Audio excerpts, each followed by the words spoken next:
Сәлеметсіздер ме балалар? Бүгін бізде 7 сынып физика 4-6 жаттығу. Біріншісін оқып есеп шығарайық.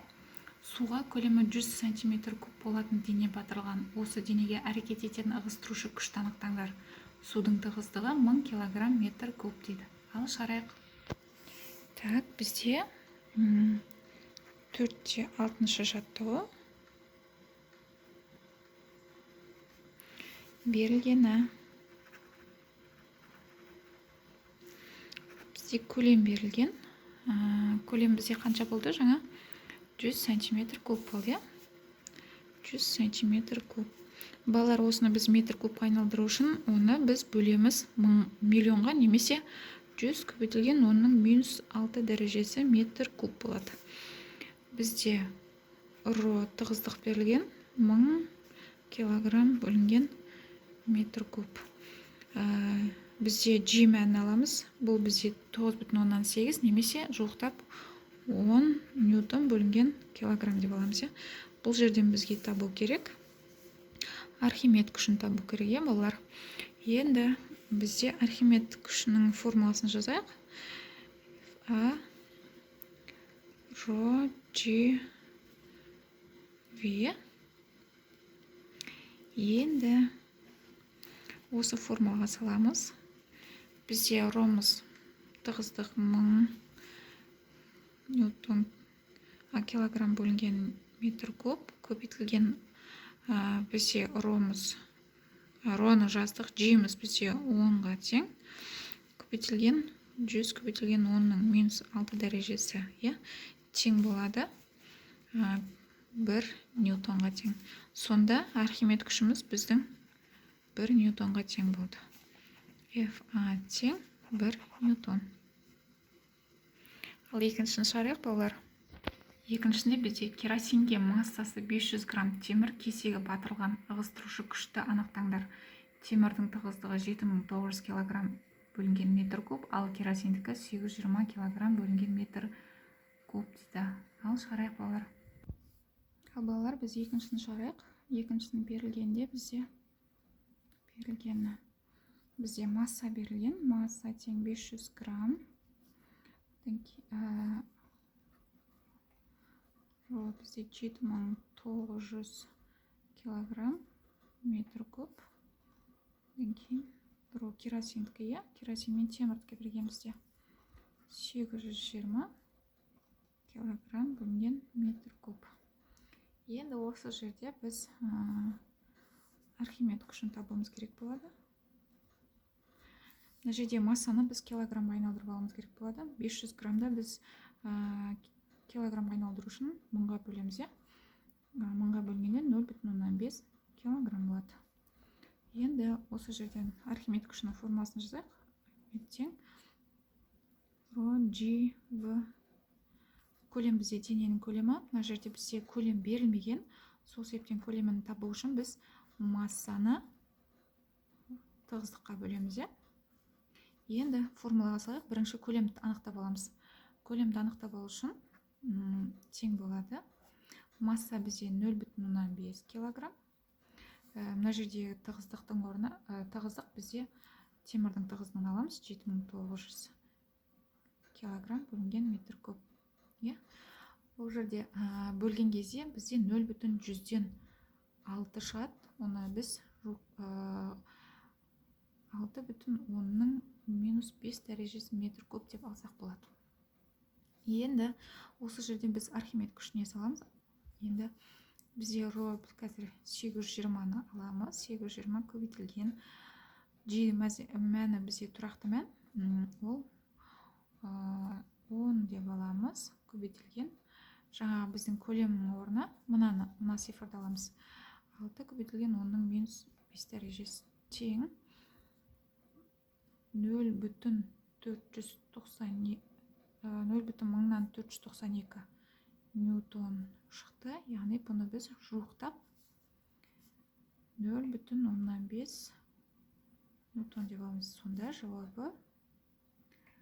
жауабы Архимед күшіміз біздің 0,5 ньютонға тең. Балалар. Енді үшінші есебін қарайық. Үшінші есебінде былай дейді: су ішінде массасы 600 кг, көлемі 0,123 метр куб тасты көтеру үшін қандай күш жұмсау керек дейді. Ал балалар, мен үшінші есептің берілгенін жаздым. Так, бұл жерде біз Архимед күшін табуымыз керек. Яғни берілгенде оқығанымызда, яғни ол жерде темірдің тығыздығы мен судың тығыздығын қолданылған. Сол себептен бізде есепте сол мәндерді алатын боламыз. Яғни формуланы жазайық. Архимед күшті ро G В көлем, көлем дененің көлемі. Бұл жерде ро деп отқанымыз, бұл жерде біз темір мен судың көлемін алатын боламыз. Ол үшін біз роны табу алуымыз керек болады. Ро темір алынған ро судқа. Яғни бірінші біз бұл жерден табу үшін бірінші ро темірдің табу алуымыз керек болады. Темірді табу үшін бізге массаны көлемге бөлеміз. Сонда бірінші мына формуламен шығарып алайық. Темір тең болады.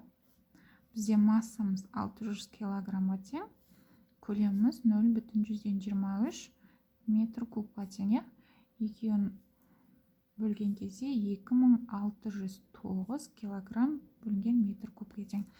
Енді екінші мына формулаға саламыз. Ро тең ро Т темір минус ро судқа тең болады. 2609 килограмм бөлінген метр куб минус бізде судың тығыздығы 1000-ға тең. 1000 килограмм бөлінген метр куб тең болады. Сонда 2609-дан 1000-даған кезде 1609 килограмм бөлінген метр куб шығады. Енді мына формулаға салатын боламыз. Фа тең болады. Бұл жердегі роның мәніне біз 1609-ды қоямыз. 1609 килограмм метр куб көбейтілген G-дің мәні бізде тұрақты мән 10 ньютон бөлінген килограмм көбейтілген бізде көлемнің орнында 0,123 метр куб тең болады. Қанша шықты? Яғни 3700 шықты. 3700-ді біз жоқтап 3 көбейтілген 3,7 көбейтілген 10-ның 3 дәрежесі ньютон деп алсақ болады. Немесе 3,7 кило ньютон деп алсақ болады. Сонда біздегі жауабы, есептің жауабы бізде Архимед күшіміз тең болды 3,7 кило ньютонға. Енді төртінші есебін шығарайық. Төртінші есебінде былай дейді балалар: ұзындығы 20 см көлденең қимасының ауданы 4 см квадрат және тығыздығы 1250 кг бөлінген метр куб дене серіппеге ілініп, тығыздығы 800 кг метр куб сұйыққа батырылған дейді. Дененің судағы салмағын анықтаңдар. Егер дене жартылай ғана сұйыққа батырылған болса, динамометрдің көрсетуі қалай өзгереді дейді. Ал берілген жазып шығарайық балалар. Біз төртінші есептің берілген жазайық. Бізде ұзындығы берілген 20 см. Бұны біз метрге айналдыратын болсақ, 100-ге бөлеміз. Сол кезде 0,2 метр болады. Енді ауданы берілген бізде. Ауданы бізде 4 см квадрат. Оны метр квадратқа айналдырсын 10-ға бөлеміз. Сол кезде ол 4 көбейтілген 10-ның -4 дәрежесі метр квадрат деп алсақ болады. Бізде тығыздық берілген 1250 килограмм бөлінген метр куб. Екінші тығыздығымыз бізде 800 килограмм бөлінген метр куб. Бізге табу керек дененің салмағын, сонымен қатар дененің суға батқандағы салмағын табуымыз керек. Енді біз салмақты Архимед күшіне теңестіріп алайық. Тең деп алайық. Сонда біздің формуламыз ро G В, дененің көлемі. Бұл жерде біз роны мәнін біз 1 мен 2-ның алғандағы мәні шығады. Ал көлемді табу үшін біз аудан мен ұзындықты көбейтеміз. Енді бірінші көлемді тауып алайық. Көлемді табу үшін біз 4 көбейтілген 4 көбейтілген 10-ның -4 дәрежесі көбейтілген 0,2 тең болады. Сонда біздің мәніміз 80 көбейтілген 10-ның -6 дәрежесі метр куб шығады. Енді бұл жерде біз енді тығыздықты табайық. Тығыздығымыз біздің бірінші мәніміз бізде 1250 болды. Аламыз 800-ді. Сол кезде қанша шығады? 450 килограмм бөлінген метр куб шығады. Енді осыны біз Архимед күшіне салайық. FA тең болады. Ро біздегі мына 450 килограмм бөлінген метр куб. Жаңа біз тапқан мәніміз көбейтілген. G біздегі тұрақты мән 10 көбейтілген 80 көбейтілген 10-ның -6 дәрежесі тең бөлінгенде 0,136 ньютон шықты. Яғни бұл жерде біз дененің салмағын табар кезде біз Архимед күшіне тең деп алдық қой, дененің салмағы. Енді сонда бізден P біріміз дененің салмағы 0,136 ньютонға тең болды. Бұл жерде енді дененің жартылай суға батырылғандағы салмағын табатын болсақ, онда біз шыққан мәнде 2-ке бөлеміз. Ол үшін ро бөлінген 2 0,136 ньютон бөлеміз 2-ге, сонда 0,118 ньютон шықты. Сонда жауабы P біріміз біздің дененің салмағы 0,136 ньютонға, дененің суға батырылғандағы салмағы 0,118 ньютонға тең болып балар. Енді 5-ші есептің берілгенін оқиық. Алюминийден жасалған бұйымның ауадағы салмағы 15 ньютон, ал судағы батырылғандағы салмағы 9,5 ньютон. Алюминийдің тығыздығын анықтаңдар деген. Шығарайық балалар. Балалар, мен 5-ші есептің берілгенін жаздым. Бұл жердегі салмағы берілген. Бірінші ауадағы салмағы мен судағы салмағы берілген. Мен жазып алдым. Енді осы жерден бізге тығыздықты табыңдар деген. Тығыздықты табу үшін біз мына формулаға сүйеніп отырып жасасақ болады. Яғни ро тең болады денедегі салмағы минус судағы салмағы 1000 килограмм бөлінген метр квадрат, метр куб. Мынау 1000 килограмм бөлінген метр куб бұл судың тығыздығы. Енді осы формулаға салып есептейміз. Яғни енді осы жерден біз орнына қоятын болсақ, бізде дененің салмағы 15-ке тең, 15 судағы тығыздығы 9,5 көбейтеміз 1000-ға. Енді 15-ті 15-тен минус 9,5-тен алғандағы бөліп көбейткендегі мәні бізде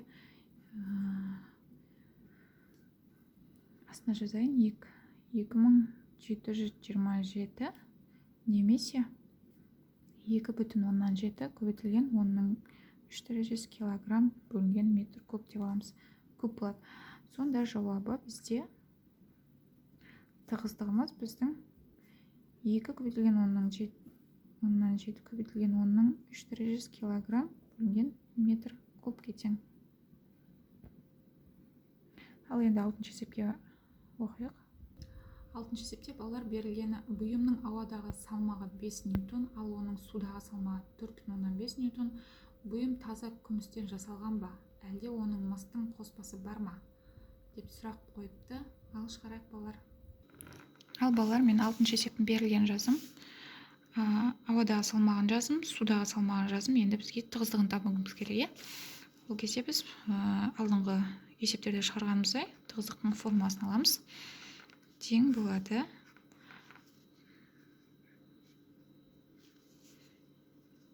мына ауаныкі көбейтілген ро тығыздық судыкі мына жерде. Мынау салмағы судағы салмағы, судағы тығыздық. Жарай ма балалар? Қателесіп кетпеңіздер. Енді шешуі. Тығыздық табу үшін біз ауадағы салмағы 5 ньютон. 5 ньютон аламыз 4,5 ньютон көбейтеміз. Судың тығыздығы бізде 1000-ға тең. Алып көбейткенде бізде 10,000 шығады. 10,000. Оны біз былай қысқартып алсақ болады. 10-ның 4 дәрежесі килограмм метр куб. Балалар, бізде жаңа сұрақ қойды ғой, мыстан ба әлде күмістен ба де. Неден жасалған деп. Енді тығыздық бізде бұл жерде біздің күмістің тығыздығы 10.500-ге тең. Ой, мына жерде 10.500-ге тең. Ал мыстың тығыздығы 8.900-ге тең балалар. Мынау күмістікі, мыстікі 8.900-ге тең килограмм бөлінген метр куб. Сонда балалар біздің шыққан мәніміз, мыстың мәні 8.900 килограмм бөлінген метр. Яғни біздің мәніміз жауабында біз алсақ болады мыстың мысқа қоспасымен жасалған деп, е? Сонда біз мыстың қоспасы бар деп алсақ, жауабы тығыздық бізде 10.4 дәрежесі килограмм метр куб шықты. Бізде 7-ші есептің берілген оқса, Герон патшасының алтын тәжінің ауадағы салмағы 20 ньютон, ал судағы салмағы 18,175 ньютон болсын. Тәж затының тығыздығы қандай? Алтынға тек күміс қосылған деп болжап, тәждің құрамында қанша алтын, қанша күміс барын табыңдар дейді. Балалар 7-ші есептің берілген жазайық. Біздегі салмағы 20 ньютон. Судағы салмағы, ауадағы салмағы 18,175 ньютон. Енді осы жерден бізге тығыздықты табу керек. Бұл үшін жаңа біз 5-ші 6-ші есептерде қолданып келе жатқан формуланы пайдаланатын боламыз. Яғни тығыздық салмағы, ауадағы салмақтан судағы салмақты алып көбейтеміз судың тығыздығына. Енді формулаға салсақ, тең болады. Бізде ауадағы салмағымыз 20 ньютонға тең болды. 20 минус судағы тығыздығы 18,175. Көбейтеміз 1000-ға. Осы мәннің бәрін орындап шыққан кезде бізде 16.000 шықты. 16.000 тең болады. Оны біз 1,16 көбейтілген 10-ның 4 дәрежесі килограмм бөлінген метр куб деп алсақ болады. Енді жауабы жазайық. Жауабы бұл жерде біздің тығыздығымыз 1,16 көбейтілген 10-ның 4 дәрежесі килограмм бөлінген метр кубке тең. Балалар 8-ші есепте бізде берілген олсақ, 30 ньютон күш жұмсап, тасты су ішінде ұстап тұрған болсаңдар, тастың ауадағы массасы қандай болғаны, тастың тығыздығы 2500 килограмм бөлінген метр куб дейді. Шығарайық. Ал балалар 8-ші есептің берілген жазайық. Бізде күш берілген, күшіміз 30 ньютонға тең. Тығыздық берілген, тастың тығыздығы бізде 2500 килограмм бөлінген метр куб. Осы жерден бізге массаны табыңдар деген. Масса табу үшін біз мына формуланы пайдаланайық. Бірінші ауырлық күшінің формуласы біз mg-ға тең. Бұл жерден біз массаны табу үшін күшті g-ға бөлеміз. Енді екінші массаны табу үшін тағы бір формула бар. Ол жерде ρ v. Бұл жерден біз көлемді табу үшін Архимед күшін пайдалансақ болады. ρ g v. В-ны көлемді табу үшін біз ауырлық күшін ρ g-ға бөлеміз. Енді осы жерде екі массаны тапқаннан кейін, мына жерде бірінші масса, екінші масса деп алайық. Екінші массаны тапқан, негізгі массаны табуымыз керек болады. Негізгі массаны табу үшін бірінші масса мен екінші массаны қосқан кезде бізде негізгі масса шығады. Енді шешуін шығарайық. Ал балалар, біз бірінші массаны табайық. Бірінші массаны табу үшін біз жаңа күшті g-ға бөлеміз дедік қой. Күшіміз біздің 30 ньютонға тең. G-міз біздің 10 ньютон бөлінген килограммға тең. Тең. Бірінші массамыз 3 килограммға тең болды. Енді осы жерден біз екінші массаны табуымыз керек. Екінші массаны табатын болатын болсақ, бізде ол жерде көлем берілмеген. Сол себептен біз көлемді бірінші тауып аламыз. Көлем бізде күшті ρ g. То есть күшті осылар тығыздықпен жыға бөлетін боламыз. Ол кезде біздің күшіміз 30 ньютонға тең. Мына жерде тығыздық деп отқанымыз бұл тас пен судың азайтындысы. Жазайыншы. Мынау тастың тығыздығы есепте берілген, сонымен судың тығыздығын аламыз. Көбейтеміз 10-ға. 10 деп отқанымыз G-дің мәні, балалар.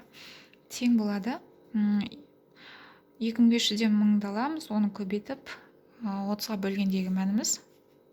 Былай жазайын, 30 ньютон.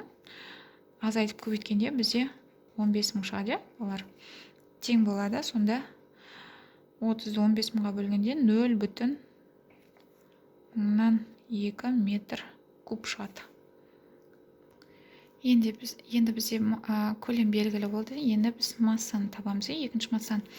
Ол үшін мына формулаға саламыз. Бұл жердегі тығыздық, бұл судың тығыздығы.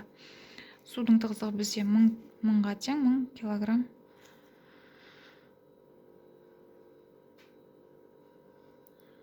Бөлінген метр куб. Көбейту көлеміміз біздің 0,02 метр куб. Тең болады 2 килограмм шықты. Енді бұл жердегі толық массаны, яғни негізгі массаны табу үшін жалпы масса тең болады. Бірінші масса мен екінші массаны қосамыз дедік. Сонда біздің бірінші массамыз 3 килограммға тең болды. Қосамыз, екінші массамыз біздің 2 килограммға тең болды. Сонда біздің жалпы массамыз 5 килограммға тең болды. Жауабы массамыз біздің 5 килограммға тең болды. 9-шы есепте балалар берілген оқып қарайық. Суы бар зертханалық ыдыста мұздың үлкен кесегі жүзіп жүр. Мұз ере бастағанда ыдыстағы судың деңгейі өзгермей түсіндіріңдер дейді. Бұл жағдайда балалар су бар ыдыста мұздың үлкен кесегі жүзіп жүр дейді. Яғни сол мұз ере бастағанда ыдыстағы судың деңгейі. Бұл жағдайда балалар суда жүзіп жүрген мұз еріген жағдайда ешқандай да бір олардың деңгейі өзгермейді, сол қалпында қалады. 10-шы есепті қарайық. Бұл жерде былай дейді. Тығын су бетінде жүзіп жүр. Тығынның үстіне кішкене металл кесегін қойғанымызда тығын суға көбірек батады, бірақ жүзіп жүреді. Түсіндіріңдер дейді.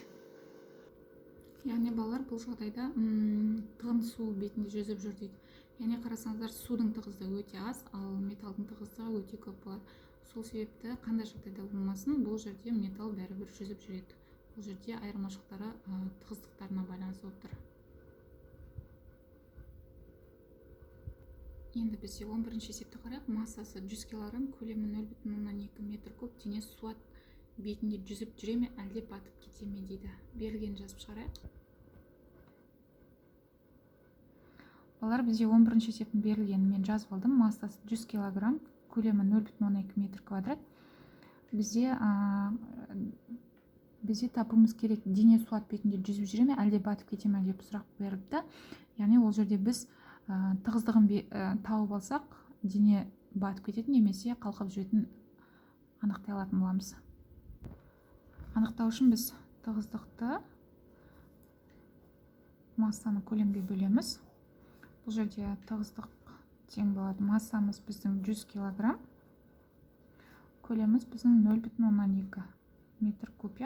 Тең болады 500 кг бөлінген метр куб. Бұл жерде берілгенде жаңа су бетінде жүзіп жүре ме, әлде батып кете ме дейді. Яғни біз судың тығыздығын айтайық. Судың тығыздығы бізде 1000 кг бөлінген метр куб. Судың тығыздығы 1000 кг болса, біздің жауабымыз 500 кг метр куб болды. Былай ауызша айтқанда 500 кг метр кубтен 1000 кг метр куб. Яғни ол дене судың бетінде жүзіп жүреді деген. Деп жазамыз жауабына. Балар, жауабы тең болады. Тығыздығымыз, жаңа біз судың тығыздығы 1000 кг метр куб болды ғой. Яғни 107 деп жазып қояйық, балар. Дене су бетінде жүзеді. Балар, 12-ші есепті қарайық. Мұздың кесегі бензинге, керосинге, глицеринге жүзіп жүре ала ма дейді. Ал шығарып қарайық. 12-ші есептің берілгенде мен былай жазып алдым. Барлық мұздың, бензиннің, керосиннің, глицериннің тығыздықтарын алдым. Бұл жерде бізден сұрап тұр. Мұздың кесегі, осы берілген мәндерде, яғни бензинде, керосинде, глицеринде жүзіп жүре ала ма дейді. Егер біз мұздың мәнін қарап тұрмыз, 900, егер де оны бензинге салатын болсақ, 710, 900 үлкен бе, 700 үлкен бе, әрине 900 үлкен. Бұл жағдайда біз мұзымыз бензиннің ішіне батып кетеді. Яғни мұзымыз біздің 900-ге тең. Астына жазайын, 900-ге. Оны біз бензинге салатын болсақ, бензин. Бензиніміз 710. Ол кезде мұзымыз үлкен болады. Бұл жағдайда бензинге салған жағдайда мұзымыз батып кетеді. Тура осылай біз керосинге салайық. Керосинге салатын болсақ, мұзымыздың мәні 900, керосиннің мәні бізде 800, яғни тығыздығы. Бұл жағдайда тура солай. Бұл жағдайда да мұзымыз керосиннің ішіне батып кетеді. Ал глицеринге салатын болсақ, бұл кезде глицериннің бетінде жүреді. 900, 13100. Но глицериннің мәні тығыздығы. Бұл жағдайда мұз глицериннің үстінде жүзіп жүреді. Балалар, енді 13-ші есепке қарайық. Іші қуыс мыс шар суда тепе-теңдік қалыпта қалқып жүр дейді. Егер қуыстың көлемі 17,175 см куб болса, шардың көлемі қандай дейді. Балалар, мен берілген жазып алдым. Мұндағы көлем 17,175 см куб. Мына жердегі ро тығыздық мұнайдың тығыздығы, яғни көлем шарттықын табуымыз керек. Мына жерде берілгенді біз метрге айналдыратын болсақ, 17,175 көбейтілген оның -6 дәрежесі метр кубқа айналдырды. Көлем шарттықын табу үшін көлем қуысты көбейтеміз мұнайдың тығыздығына. Мұнайдың тығыздығына аламыз судың тығыздығын. Енді шығарып көрейік. Ал балалар, берілген жазайық. 17,175 көбейтілген оның -6 дәрежесі куб. Бізде мұнайдың тығыздығы 8900 кг бөлінген метр куб. Астында мұнайдың тығыздығы 900 кг бөлінген метр куб. Аламыз мына жерде судың тығыздығы 1000 кг бөлінген метр куб. Тең көбейтіп азайтып бөлгендегі мәніміз бізде 2 көбейтілген оның -5 дәрежесі метр куб, немесе мына жерден бір цифр жылжытсақ 20 көбейтілген оның -6 дәрежесі метр куб шығады. Сонда жауабы В шардың мәні бізде 20 көбейтілген оның -6 дәрежесі метр кубке тең болды, балалар. Егер де қандай да бір сұрақтарыңыз болса, комментария қалдырыңыздар, мен міндетті түрде жауап беруге тырысамын. Алдағы видеоларды жіберіп алмау үшін менің каналыма тіркеліңіздер, лайк басып, достарыңызбен бөлісіңіздер. Рахмет.